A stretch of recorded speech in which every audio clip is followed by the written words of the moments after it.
nos encontrar nesse meio de semana. Eu disse ao Carlos que, no que for possível, esses próximos 2, 3 meses, eu farei tudo que me estiver ao alcance para que uma vez no mês nós estejamos juntos aqui. Agora, na nossa reunião de videoconferência, já vai começar no mês de junho, lá marcado, só uma banda larga de internet, um data show, e eu vou falar lá de casa, em Brasília, e para todas as estações e para outros grupos que estão surgindo nos lugares mais diferentes. Essa semana, por exemplo, um grupo do Japão me telefonou, eles estão já se reunindo lá, e a coisa fácil da internet, em qualquer lugar da Terra, o indivíduo acessa, e agora vai poder também ter... O som já tem, através da rádio, que transmite música gostosa, música leve, suave, o dia inteiro, e 4 vezes ao dia tem mensagens lá, minhas, gravadas. Aos domingos, quem quer que clique ali também na rádio, às 19 horas, ouve as reuniões ao vivo lá de Brasília, sendo transmitidas. Aí você vai vendo gente de Portugal, da Espanha, da Tailândia, do Timor-Leste, da União Soviética, do Japão, e metade da nossa audiência no site é de fora do Brasil. 27% é dos Estados Unidos, a maior parte, o resto, da Europa, e aí pinga pelos outros países onde há menos densidade de gente entendendo português, não é? Mas isso gera uma facilidade extraordinária, ao mesmo tempo em que faz com que as pessoas recebam a palavra e caminhem com as próprias pernas e com a própria consciência que vão adquirindo isso pela palavra. Eu tinha desejado hoje falar em Eclesiastes, no capítulo 11, mas eu tinha desejado, viu? De fato, eu desci até a hora que eu estava sentado aqui, eu estava lendo de novo Eclesiastes 11, porque esse era o meu desejo. Mas, enquanto a gente iniciou esse cântico, me deu assim, uma vontade muito grande de, à luz do que o Carlos tinha dito sobre o fato de que, eventualmente, haja pessoas entre nós ainda querendo saber um pouco mais sobre o significado do caminho da graça. Enquanto eu não vá falar sobre isso, não o farei por uma razão simples. Esse livreto aqui, O Caminho da Graça para Todos, conta essa história, diz o que é, de modo que é só você pegar e levar, não sei nem, é baratinho, é R$5, é uma coisa boa. Então você leva, se puder, leve 10 e dê para outros amigos que você queira, porque aqui são textos tirados na íntegra lá do meu site e que foram colocados numa sequência para criar um trilho de pensamento para aqueles que estejam preocupados com a questão do significado desse nosso encontro, do ajuntamento do caminho, e qual é a proposta dele conforme o Evangelho. De modo que a leitura desse livreto já me poupa de fato, ficar falando aquilo que eu já falei tantas vezes, né? Então, peço a vocês que, ao final, levem o livro. Quem tem dúvida não as terá mais depois de lê-lo. Pode concordar ou pode não concordar, mas dúvida não terá. Explicitado está.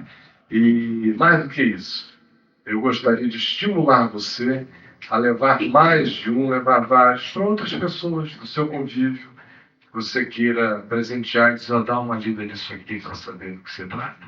Tá bom? Então, fica aqui a recomendação. Além do que, todo esse outro material tem, de algum modo, informações a respeito do que é o caminho da graça. Eu queria ler em Romanos, no capítulo 16. Mas antes, vamos orar mais uma vez. Pai, eu quero te agradecer pelo Cordeiro de Deus que tira o pecado do mundo. Que tirou, que tira hoje, que tirará sempre. E quero, em nome de Jesus, pedir que tu nos limpes, nos perdoes de todos os nossos pecados, contradições, ambiguidades, sombras, idiosincrasias, doenças do nosso ser, algumas involuntárias, outras chocadas e deliberadamente mantidas por nós. Que tu tenhas misericórdia de nós e que tu nos faças crescer e que o teu perdão seja a bandeira sobre a nossa vida.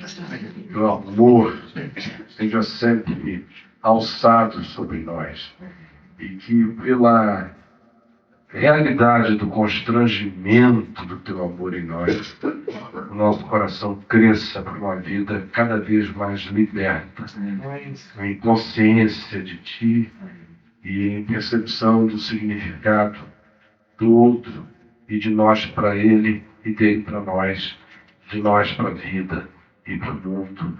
E, por favor, acentua no nosso coração o significado da nossa existência na Terra. Por que nos colocaste aqui? E coloque em nós a ambição por coisas maiores e excelentes. E livra-nos de uma vida sempre tão rasteira, tão pequena, tão mesquinha às vezes, tão presa a raízes de morte. Por favor, permite que as raízes da vida se infiltre no nosso coração e que o fruto da árvore da vida seja abundante em nós todos os dias da nossa vida. Em nome de Jesus. Amém. E essa saudação final de Paulo aos Romanos, o texto sobre o qual eu gostaria de falar. Em fato, quando a gente lê qualquer coisa que esteja contida entre estas duas capas da Bíblia, dá a impressão de que qualquer coisa aqui escrita tem um significado misterioso, mágico, místico, oculto.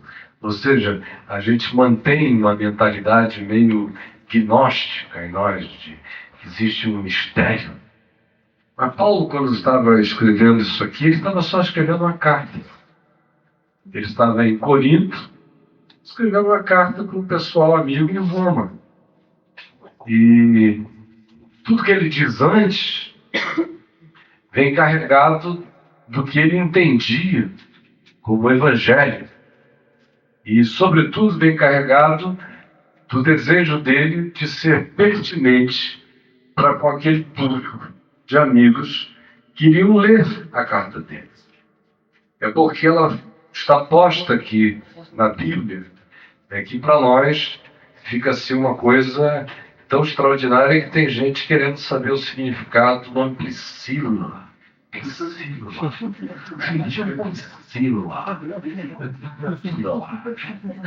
Aí vão, não é? E vocês já viram e ouviram mensagens as mais extraordinárias sobre o significado do nome de um determinado indivíduo.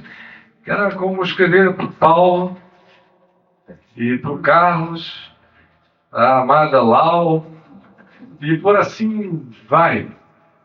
Não tem nada misterioso nisso. O grande significado não está nos nomes, mas está no espírito que ele apresenta aqui, enquanto faz essa saudação final, enquanto manda esse beijo querido e comunitário. E é sobre essa realidade simples, que não estava presente na vida de Paulo e de nenhum dos apóstolos como está para nós, porque Pedro leu coisas de Paulo.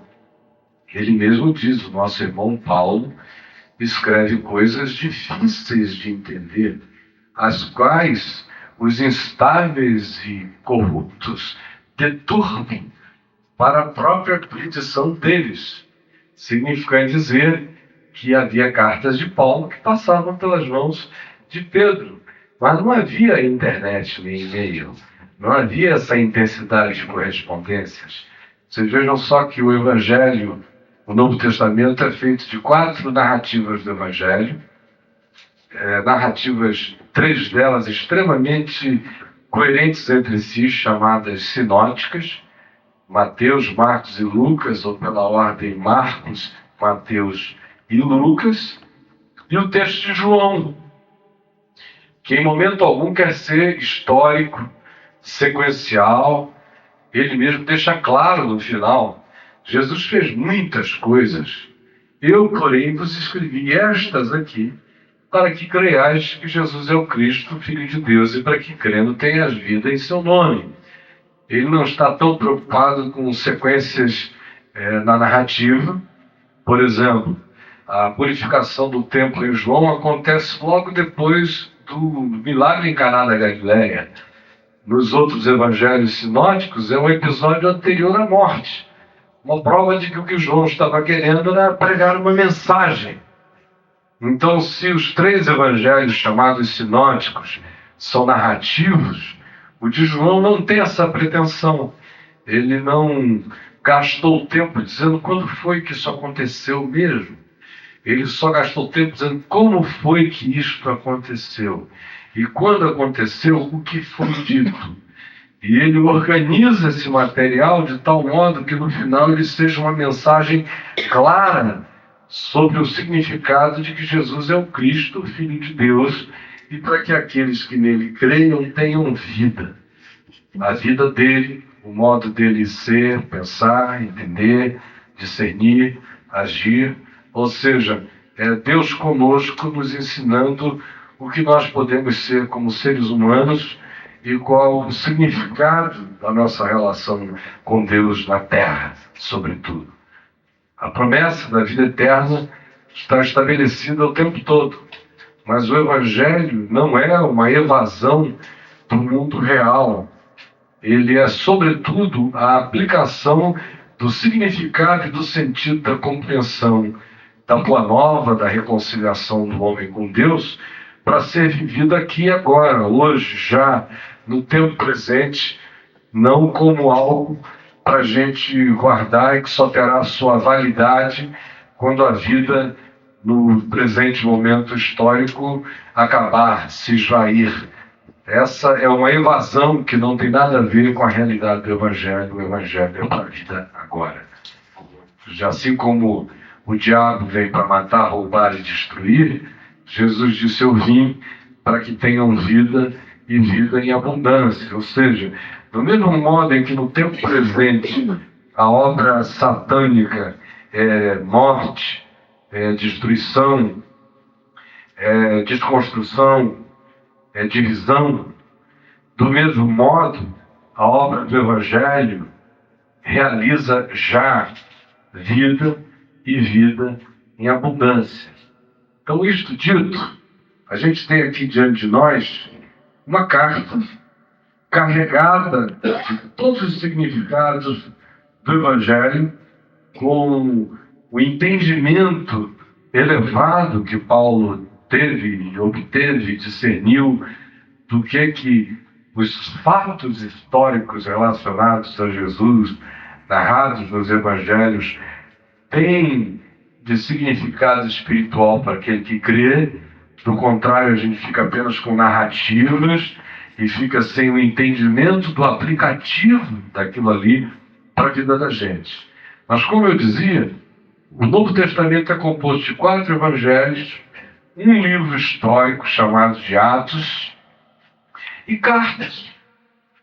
E uma revolução inteira no mundo aconteceu por causa de textos tão pequenos. E cartas mandadas e trocadas entre pessoas, entre grupos. E quando Paulo estava escrevendo as cartas dele, por exemplo, ele é o maior escritor de cartas do Novo Testamento, ele não estava psicografando, ele não estava tremulando, e agitado e recebendo uma carta celeste. Não teve um sonho dizendo: agora é a revelação de Deus aos romanos. Ele acordou no meio da noite: Tércio, por favor, escreve enquanto eu dito, e ninguém pode interromper. Não, isso aqui é parada para cafezinho, para almoço, para jantar, interrupção de dias. Vamos voltar, tá? Onde é que eu estava mesmo? Continuo, porque quando a revelação entra na gente, ela entra na gente. O indivíduo não precisa ser médium. O único médium é Jesus, que é o mediador entre Deus e os homens. Nós somos todos sacerdotes dessa mediação. E Deus fala conosco. E falou por meio do Filho. Falou de modo completo, definitivo. De tal modo que tudo quanto antes foi dito tem a sua validade e permanência, se mantém em coerência com o Verbo encarnado, ou seja, com o fato de que Deus se encarnou em Jesus. E o modo de Jesus, e as palavras de Jesus, e o ensino de Jesus, é aquilo que de eterno se materializou entre nós, de modo que até o resto da Escritura para trás, ou mesmo o que vem para frente, tem que ser avaliado, entendido e discernido à luz de quem Jesus é, do que ele ensinou. É aquilo que eu costumo chamar de chave hermenêutica para entender a palavra, é Jesus. O próprio escritor de Hebreus nos dá conta de que existe uma quantidade enorme de coisas que eram sombra, que eram arquétipos, que eram projeções antigas de esperanças de coisas que haviam ainda de vir, mas que em Jesus vieram, materializaram-se, realizaram-se, de modo que a pergunta mostra-nos o Pai, isto nos basta, que foi a ansiedade de todos, de Moisés, por exemplo, mostra-me a tua glória. Aí o Senhor disse, não, eu vou te mostrar a minha bondade. A glória de Deus te arrebenta tudo. Eu vou te mostrar a minha bondade, a minha graça. Essa pergunta, mostra-nos o Pai, Jesus respondeu com essa simplicidade a Filipe. Como é que tu dizes, mostra-nos o Pai? Não crês que eu estou no Pai, que o Pai está em mim? As palavras que eu vos digo, não as digo por mim mesmo, mas o Pai que permanece em mim faz as suas obras. Crede-me que eu estou no Pai, que o Pai está em mim, crede ao menos por causa das mesmas obras. De modo que a questão sobre Deus está respondida na encarnação. Na encarnação eu sei quem Deus é, sei como Deus é. Em Jesus eu aprendo como Deus trata cada criatura humana.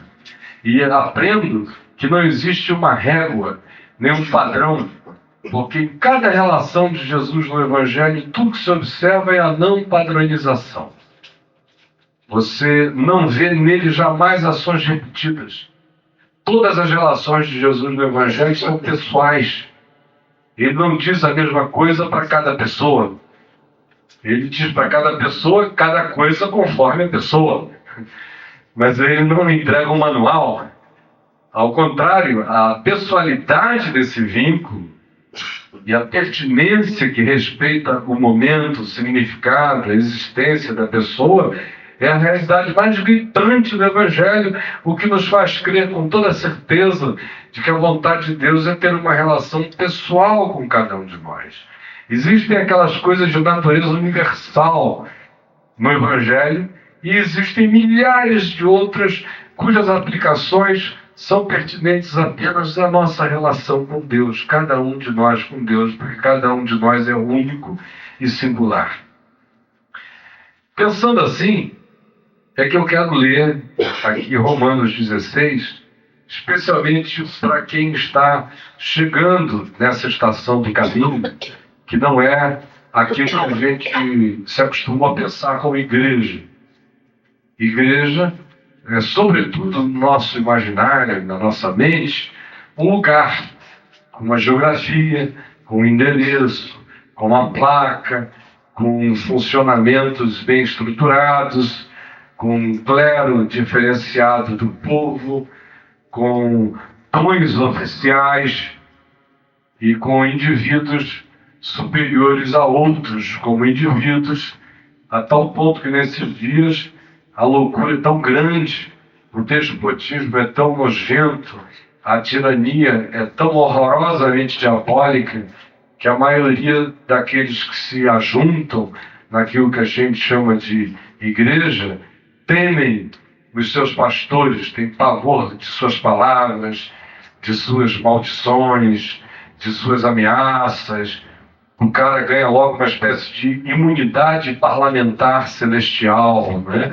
O ungido do Senhor, que tem o direito de fazer o que quiser, bater em quem quiser, viver como quiser, e os outros todos quietinhos, olhando, dizendo, meu Deus, ele é o ungido do Senhor, ganhou imunidade celestial. Deve ser por isso que tem tanto louco querendo virar pastor, conforme a igreja, para ganhar imunidade parlamentar celestial, né? Nada disso existe no Novo Testamento. Se Deus é Deus, sinceramente, Ele jamais faria uma coisa dessa. Porque um Deus que faz uma coisa dessa pode ser Deus para as negas dele. Eu não me chamaria de Deus jamais. Eu me candidataria a ser maior que ele, com um entendimento melhor que o dele, por ser mais generoso do que ele, por ser mais humanamente divino do que esse Deus. Então esse Deus aí, sinceramente, não me serve, não serve a ninguém que olhe. Não precisa nem olhar para a Escritura, basta olhar para a vida. Basta olhar para a grandeza da existência, que vai ver que o Deus da religião é um ídolo. Podem apelidá-lo de Jesus ou de Yahvé, mas ele está desvestido dos conteúdos de Jesus e de Yahvé. Ele carrega o apelido do Deus real, mas não carrega a realidade de Deus. É uma construção humana. Por isso, o Deus cristão vai ficando cada vez mais parecido com o diabo, mais aterrorizante, mais pavoroso, mais provocador de pânico, mais manipulador. E é dessa angústia que a maioria de nós tem fugido. Alguns não aguentam mais. Alguns não sabem nem por que se sentem tão mal. E se sentem mal por se sentirem corretamente mal, e se sentem culpados de não conseguirem dizer sim à loucura que contradiz o espírito do Evangelho, e se sentem em rebelião contra Deus, e se sentem desobedientes à fé, não à fé que está no Evangelho, mas à fé que a igreja passa como oráculo divino, porque ela se colocou num trono perigosíssimo. Ela, em muitos aspectos, se tornou o abominável da desolação, porque se sentou no lugar santo que não lhe pertence, e ditando regras e normas que não parecem com Jesus. É por isso que a gente lê Jesus, lê o Evangelho, e depois compara isso com o espírito daquilo que a gente chama de igreja, e fica pensando o que aconteceu, não é? Como é que Jesus é tão diferente dessa coisa que se materializou aos nossos olhos? De tal modo que parece até que houve uma permissão de Jesus para que a igreja se transformasse numa própria negação dele. Porque não existe similaridade, não existe parentesco, não existe afinidade, não existe relacionalidade entre o que a gente lê no Evangelho e discerne em Jesus e aquilo que a gente ouve e vê como pregação da igreja, entre aspas, que é a igreja da geografia, da placa e das autoridades constituídas em nome de Deus, que fazem a si mesmas representantes da divindade na terra. E fazem de Jesus o líder do cristianismo, o fundador da religião cristã, o que o coloca no panteão dos outros fundadores de religião. O coloca em companhia de Siddhartha, de Zoroastro, de Maomé, ou de qualquer um outro desses seres. E depois a gente fica reclamando do Código da Vinci. A culpa é nossa, nós é que fizemos Jesus ser isso. Hoje eu estava no aeroporto lendo um livro desse rapaz chamado Cury, que eu não lendo por aí, que é uma desgraça horrorosa, como a maioria dos livros de autoajuda, que eles são falaciosos em relação à psicologia e à psicanálise, oferecem fórmulas prontas que não têm seu aplicativo assim, imediato, porque nós não somos seres industrializados, cada um de nós é um indivíduo, mas eu estava lendo os títulos lá dos livros deles. Já me deram vários, eu não consigo ler, me dá asco. Aí, por quê? Jesus, o maior líder do mundo. Aí já foi feito. Jesus primeiro, o maior. Jesus é único. E não tem que ser categorizado entre os líderes. Ele é Senhor. Pode parecer muito bonitinho e palatável, mas vai criando espaço para esse Jesus do panteão. Só que o pilar dele é maior, mas está entre os outros. Jesus, o homem mais inteligente que já existiu, é tudo também no passado. O maior líder que já existiu, o mais inteligente que já existiu, é um Jesus que já era. O que a gente tem para receber dele são as informações sobre como se dá bem no trabalho, na empresa, nos negócios, porque ele não era burro. É o mais inteligente de todos. Um QI, um QE, um que qualquer coisa é maior do que todo mundo. Isso tem a ver com o espírito da religião, que transformou Jesus num ídolo, no mais fascinante de todos, mas que a mim, pelo menos, não me serve. Um Cristo desse tipo e um Deus com esse telhado tão baixo quanto o Mosteiro dos Capuchinhos, lá no Alto de Sintra, em Portugal, que é assim, de 1 metro e pouco, você tem que andar embaixo o tempo todo assim, que é para não perder a humildade. E aí você vê aqueles homens com aquelas porquinhas enormes, todo mundo dormindo ali no chão de frio e andando, quase não falam. Você pergunta, mas por que é tão baixo? Porque a gente não esqueça que nós somos humildes. E aí, quanto mais humilde o cara fica, mais gigantescamente arrogante ele se torna. Esse tipo de Deus concebido assim é horroroso. Adoece qualquer um, faz mal a qualquer coisa. É por isso que a gente tem 1.700 anos de história oficial do cristianismo produzindo, na maior parte, ou na maioria, na parte absoluta quase das vezes, algo que é antitético e contrário ao Evangelho de Jesus. Como eu disse, e vou repetir isto posto, vamos ler Romanos 16. E o irmão mandou me avisar que só tem 1h30 de gravação, já deve estar desesperado nessa altura do campeonato, né? Romanos 16, olha só essa saudação final de Paulo para a moçada lá de Roma. Recomendo-vos a nossa irmã Febe, que está servindo a igreja em Cencreia. Esse está servindo mostra que ela não era de lá, chegou lá e nesse determinado momento o que ela está fazendo é ajudar e servir e se envolver com aquele grupo de pessoas, conquanto a existência dela não ficasse confinada a simplesmente passar 24 horas por dia com os discípulos, nos ajuntamentos, nos encontros, no dia a dia, no vai e vem da existência. Ela, que não era de lá, mas lá estava, enquanto estava, servia.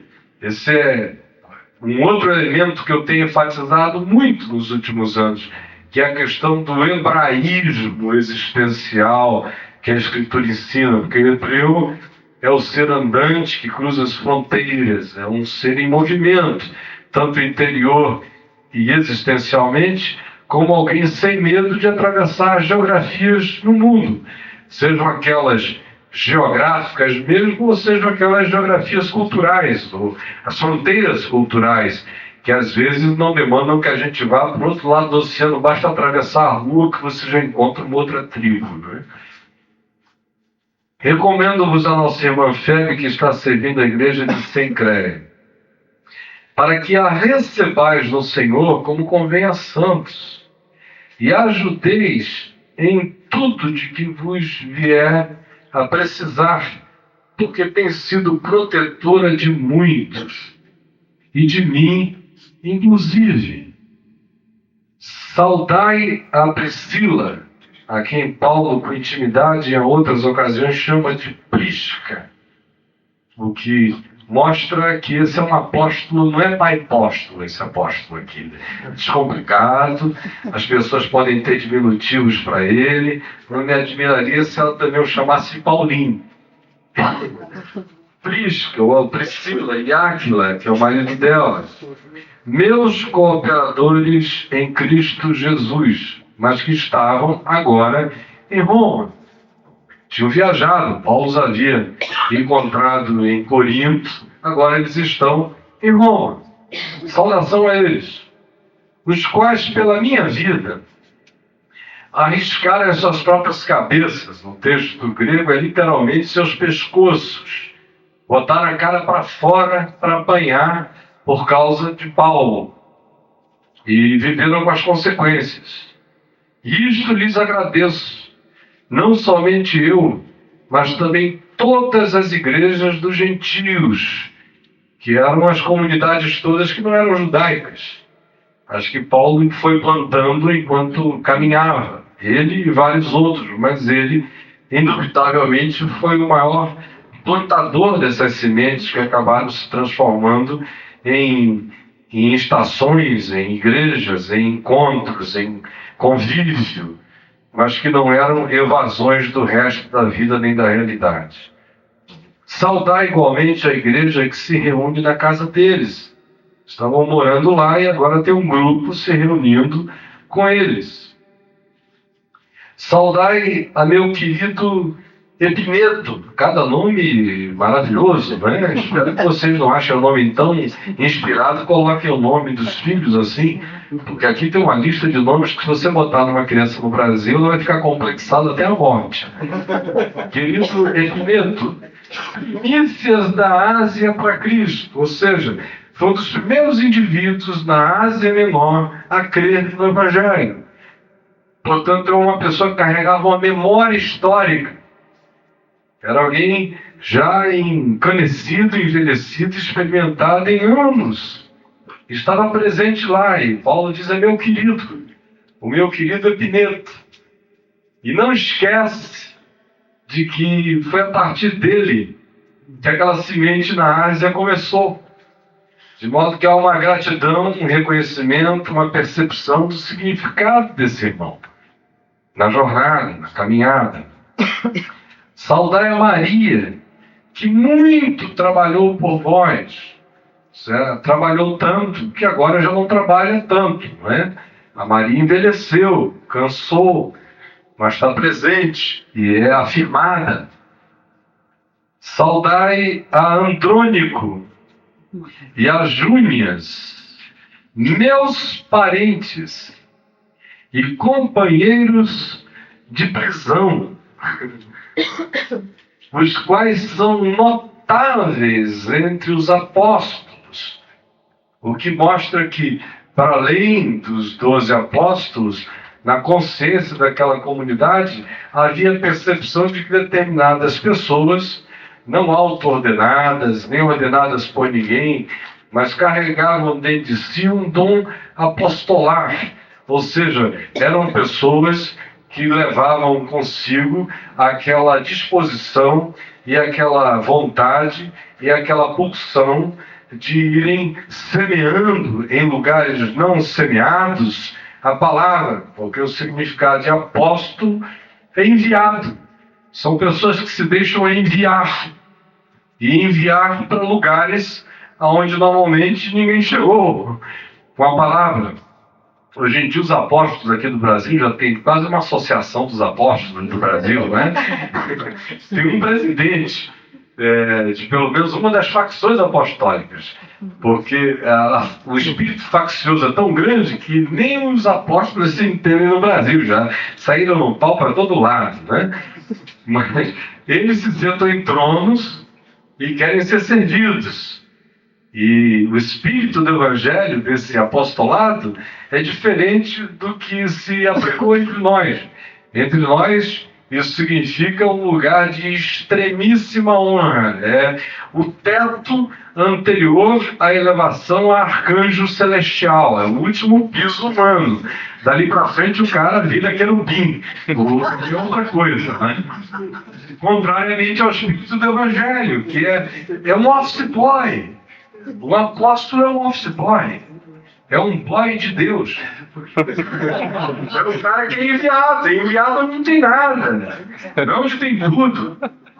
Não é para sentar num trono. É para ir aonde só tem tamborete. Olhe lá. Onde não tem coisa alguma. E eles são notáveis entre os apóstolos, porque provavelmente os apóstolos originais não tivessem ido tão longe quanto eles, nem tido a coragem de se enfiarem nos becos da existência que esses dois aqui já se tinham posto, inclusive na prisão com Paulo. E Paulo diz que eles eram parentes dele e que já estavam em Cristo antes dele. Antes. Saudai a Ampliato. Olha que outro nome maravilhoso. Meu dileto amigo do Senhor. Então, há aqueles que são queridos, há aqueles que são cooperadores, há aqueles que trabalham, há aqueles que são tão visceralmente ligados que botam a cara a tapa para apanhar, há aqueles que são parentes e pessoas eminentes no espírito de serviço, mas há amigos. Porque entre os muitos irmãos, a irmandade gera uma fraternidade solidária para o que der e para o que vier, porque ela acontece em torno da cruz. Mas a amizade é afinidade. A amizade não é imposta. Não é porque as pessoas se congregam em torno da mesma consciência que elas se tornam amigas, dentro da mesma casa, filhos do mesmo pai, dos mesmos pais. Nem sempre os filhos que os mesmos pais geram são amigos entre si, eles são irmãos. Mas frequentemente você vê que eles escolhem as amizades em alguns outros lugares, por afinidades que transcendem a genética, a cultura ou qualquer outra coisa. A irmandade, todavia, estabelece a visceralidade de um vínculo inquebrantável. Ainda que você tenha amigos muito mais íntimos fora do ambiente do conjunto familiar. Mas aquelas coisas e aquelas relações do conjunto familiar são intocáveis, porque elas são em si. Amigos são os irmãos que a gente escolhe, que são escolhidos por nós, muitas vezes à revelia, por mistérios do coração que nem nós mesmos compreendemos, mas são afinidades de profundidade imensa. Saudai a Urbano, que é nosso cooperador em Cristo, e a meu amado Staques. Saudai a Apeles, aprovado em Cristo. É um indivíduo que tinha passado já por tantas ralações que ninguém tinha mais dúvida nenhuma acerca de quem era o Apeles. Já tinham tirado a pele e ele continuava na pele. Aprovado do Senhor. Saudai os da casa de Aristóbulo, que é quase um estábulo aristocrático, né? O Aristóbulo. E a casa dele é a família dele. A família dele inteira tinha crido. E Paulo manda uma saudação para o familiar. Olha, saudai a Paulo e a casa de Paulo. Aos filhos, parentes, amigos, e assim vai. Saudai a meu parente. Olhem as parentelas de Paulo, Andrônico e Júnior, meus parentes, prisão comigo. Agora tem mais parente aqui, meu parente Herodião. Saudai-os da casa de Narciso. Se fosse aqui no meio evangélico, com a teologia da quebra de maldição, iam querer mudar o nome do rapaz, não é? Queriam dizer que ele ia sofrer por uma tendência natural ao narcisismo. Porque, de fato, o nome dele é oriundo do mito grego de Narciso. Mas veja a descomplicação dessa história inteira. O nome do cara é Narciso, só isso. Talvez fosse o mais humilde da comunidade, apesar de ter um nome tão Narciso. Saudai a meu parente Herodião, saudai-os da casa de Narciso que estão no Senhor. Porque aqui, quando ele diz os que estão no Senhor, ele designa o fato de que nem todos ainda tinham entendido, compreendido e crido. Ele manda uma saudação especial para aqueles que já tinham discernido, podiam até entender a saudação dele. Os outros que não tinham abraçado o Evangelho poderiam até entender uma saudação não vinculada pela consciência da fé como um tipo de provocação ou de tentativa de intimidade estereotipada. E Paulo é extremamente próprio. Saudai os da casa de Narciso que estão no Senhor. Agora, tem duas irmãs aqui, gêmeas, ou quase isso, cujos nomes deveriam ganhar o Oscar da esquisitice. Saudai a Trifena e a Trifosa, já as quais trabalhavam no Senhor. Também mostra que o grande tempo de atividade, de eficácia ativa delas, já tinha passado. Talvez elas estivessem envelhecidas e cansadas, mas presentes. Mas uma marca profunda dessa consciência do Evangelho, quando se faz vínculo comunitário, é a lembrança, a gratidão, a reverência, o respeito por aqueles aprovados, sofridos, encarcerados, os apeles da existência e todos os outros que trabalharam, sofreram, primícias de uma fé que chegou até nós porque houve predecessores. E nesse caso, os predecessores ainda estavam vivos e presentes. Há uma reverência para com esses espíritos, para com esses irmãos. Esse é o espírito presente. Saudai a estimada Pérside, que também muito trabalhou no Senhor. Está na mesma categoria da Trifena e da Trifosa, da Maria e das outras que tinham trabalhado. Saudai a Rufo, que é filho de Simão Cirineu. Se vocês lerem aí em Marcos 15, 21, lá está dito que colocaram a cruz. Lembram daquele Simão que ajudou a carregar a cruz? Que obrigaram o cara a carregar a cruz? O bichinho passando, era de Cirene, e os moradores de Cirene eram negros. O Simão Cirineu era um homem de cor. E aí os romanos brancos disseram: pega esse cara para carregar a cruz. Mal sabiam que o mal que pensavam estar fazendo estava marcando não só a vida do homem com a madeira da cruz no ombro, mas sobretudo com a cruz não feita de madeira, mas de fé e consciência no coração dele. E não apenas no dele, mas na casa dele inteira. E agora o filho dele, Rufo, está aqui em Roma. Anos e anos depois. Ele tinha um outro irmão chamado Alexandre, de acordo com Marcos 15, 21 também. Então, nós estamos falando aqui de uma segunda geração histórica de pessoas que tiveram contato direto com os fatos de Jesus e do Evangelho, com toda a concreção, de modo que há aqui um arquivo vivo de memória histórica. Nesse Rufo, saudai a ele, a Rufo, eleito no Senhor. Eu acho extraordinário que o que segue a saudação a Rufo é essa afirmação sobre a eleição dele. Porque o paizinho dele ia passando por ali e jogaram a cruz na costa do homem, aparentemente um desígnio do arbítrio despótico romano. Mal sabiam que por trás do despotismo cumpriu uma eleição na graça e no amor de Deus.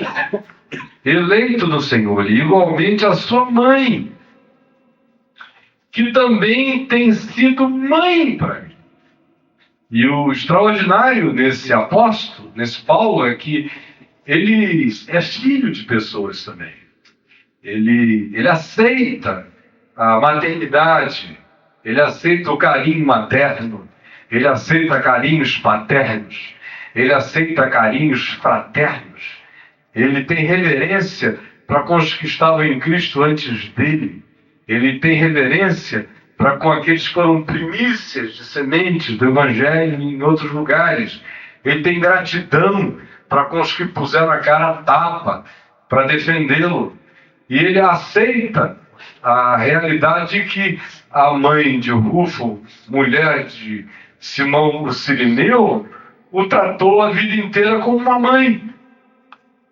Portanto, a afirmação dessa vincularidade, desse reconhecimento de uma maternidade psicológica, espiritual, carinhosa e afetiva, humaniza profundamente esse homem.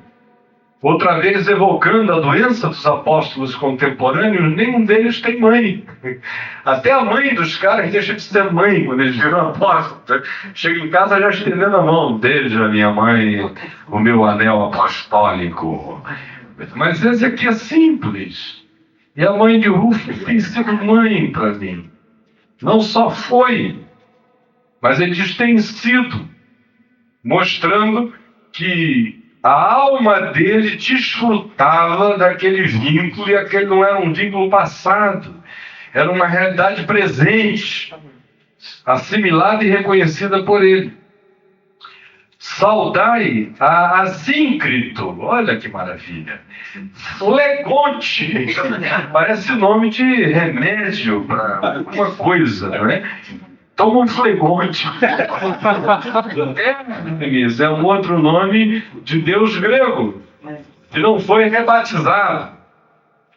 Não é? Vamos mudar esse nome, porque tem uma maldição hereditária. Não, Hermes. Tem um aqui que devia ser cavador de poços de petróleo. É o Petrobras. Só que é a Petrobras na Bolívia, porque é quase pato. Nós somos patos lá, né? Ele é Patrobras. Hermas. E é o feminino de Hermes. E aos irmãos que se reúnem com eles.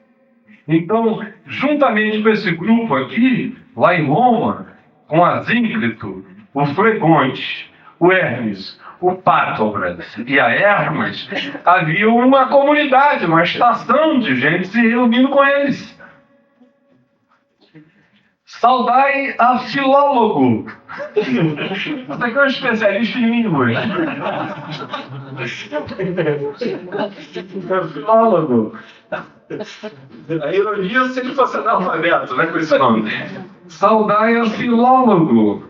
E a Júlia, que é o nome mais normal para nós, né? A Nereu e a sua irmã. A Olimpas, que é o feminino do Monte Olimpos. Também é ser objeto de uma quebra de maldição entre nós. E a todos os santos que se reúnem com eles. É um outro grupo reunido com essa moçada aqui. Saudai uns aos outros com um beijo santo, com ósculo santo. Todas as igrejas de Cristo vos saúdam. Rogo-vos, irmãos, que noteis bem aqueles que provocam divisões e escândalos em desacordo com a doutrina que aprendestes.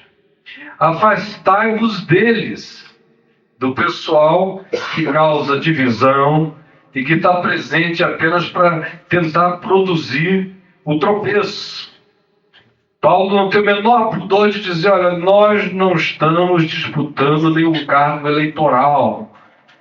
Nós não estamos aqui para reunir um maior número de pessoas, não. Não estamos aqui para fazer média. Não estamos aqui para barganhar e nem encontrar aquilo que eu chamava no tempo que eu era presidente da Associação Evangélica Brasileira, provavelmente o tempo mais angustiante da minha existência, de média evangélica ponderada. Porque isso não existe, não é?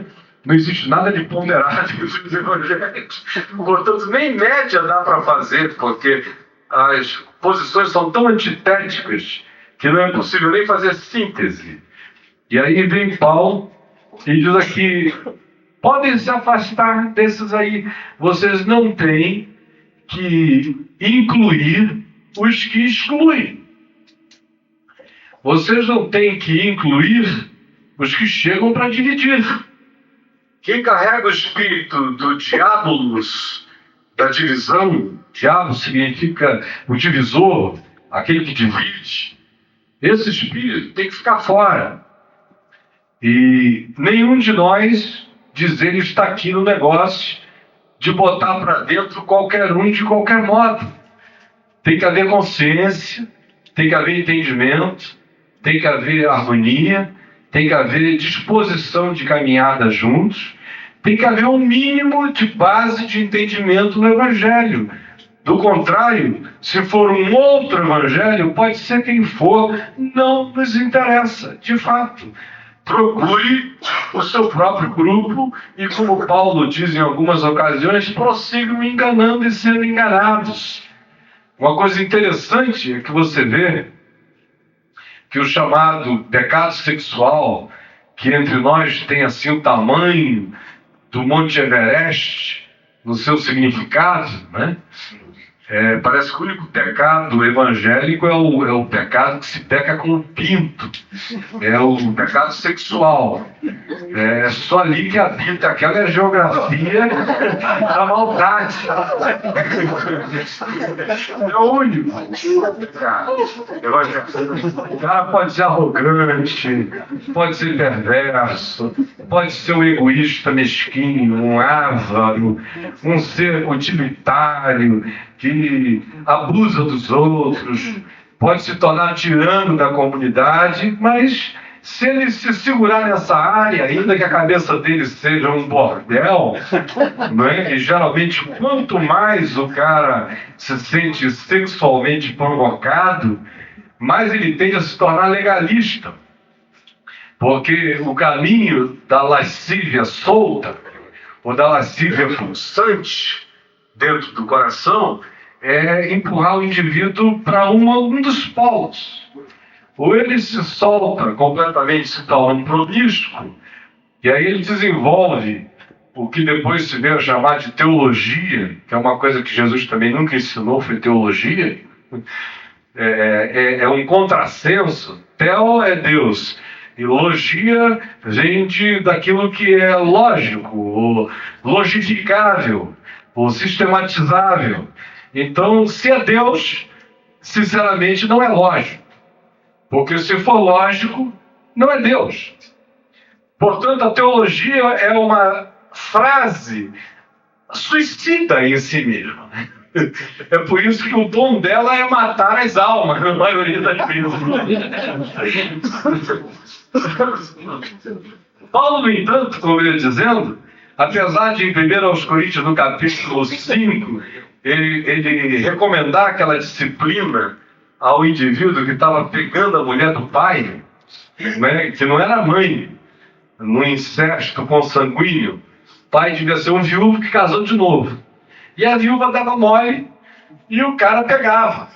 E era membro da comunidade pegando a mulher do pai. Aí o Paulo perdeu a cabeça. Você vê que lá em 1 Coríntios e 2 Coríntios ele está irritado. Ele está ciclotímico, inclusive, emocionalmente, naquelas cartas. Lá em 2 Coríntios ele perde as estribeiras. Ele chega uma hora que ele diz, olha, eu vou ser insensato, vou ficar maluco. E solta todas as frangas emocionais dele. Ele diz coisas impensáveis. O cara é gente também. Mas lá em 1 Coríntios, no capítulo 5, ele recomenda uma disciplina dura para o indivíduo que estava pegando a mulher do pai. E chega a dizer, olha, eu não vou poder estar presente, mas vocês se reúnam e o meu espírito vai estar aí. E esse cara a gente vai entregar para Satanás. Olha como ele está bravo. Para a destruição da carne. Aí ele faz uma ressalva para que o espírito seja salvo do dia do Senhor, porque ele não consegue colocar esse cara no inferno. No máximo ele diz, olha, já que o negócio dele é uma compulsão que emula pula da instintualidade descontrolada, portanto, da carne, então não tem nada melhor para curar isso do que dor na própria carne. Mas que o espírito seja salvo do dia do Senhor, porque ele não concebe perder aquele irmão. Diferentemente da gente, que já bota o cara nos quintos dos infernos. Agora, ele não brinca com uma única coisa. Se você ler 1 Timóteo, 2 Timóteo e Tito, você observa que, para Paulo, o herege não é um indivíduo cujo comportamento cai à margem daquilo que se espera seja a saúde do caminho humano. O herege não é, portanto, o pecador. O herege é o fazedor de cabeças. O herege é o que tenta destruir com falácia o conteúdo do Evangelho. O herege é o que tenta manipular a verdade. E aí não tem problema de dar nome aos caras, aos que aparecem lá em 1 Timóteo com nome, só falta endereço e CPF, mas ele menciona os indivíduos pelo nome. E aqui ele diz a mesma coisa. Lá ele afirma, esses são aqueles que se ocupam de genealogias, de fábulas, de discussões insensatas que não conduzem a nada, que estão sempre trazendo um modismo novo, que estão sempre querendo agregar alguma coisa ao Evangelho. São essas pessoas que estão sempre fazendo sincretismos e assimilações e roubando a pureza do Evangelho, como ele diz lá em 2 Coríntios, já no capítulo 13, quando ele diz que quer apresentar aquele grupo de pessoas como uma virgem pura a Cristo, mas ele receia que, dado ao acúmulo de invenções que estavam sendo assimiladas, eles fossem dissimulados de tal modo e distraídos e enganados de tal maneira que eles perdessem a sua virgindade espiritual, perdessem a sua pureza devida a Cristo, na consciência. Por isso, não há uma preocupação com o indivíduo que chega com a vida quebrada. Não há nenhuma preocupação com os acidentes humanos. Lá, o mesmo indivíduo que em 1 Coríntios 5 recebe aquela declaração veemente, com aquela disciplina tão horrorosamente dita, embora com a ressalva de que aquilo é terapêutico para que o espírito fosse salvo no dia do Senhor, na segunda epístola, no capítulo 2, Paulo já chega todo angustiado. Já manda uma carta dizendo, olha, eu escrevi aquela primeira, mas aquele indivíduo, eu estou agora dizendo que vocês o acolham, o recebam, o perdoem e o incluam, para que ele não seja consumido por excessiva tristeza e para que Satanás não alcance vantagem sobre nós, pois não lhe ignoramos os desígnios. Ele sabia que o grande desígnio do diabo era fazer as pessoas ficarem acachapadas de tristeza, sem romance com Deus, sem alegria para viver. Então ele manda logo a segunda carta dizendo, botem o cara para dentro, perdoem, acolham, para que o diabo não gargalhe na cara da gente. Agora, o dissimulador, o faccioso, o que divide, o que chega para provocar dissimulações, o que quer gerar acréscimos ao Evangelho, a esses e com esses, Paulo não brinca e não faz barganha. Ele aqui diz, afastai-vos, notem e afastem-se.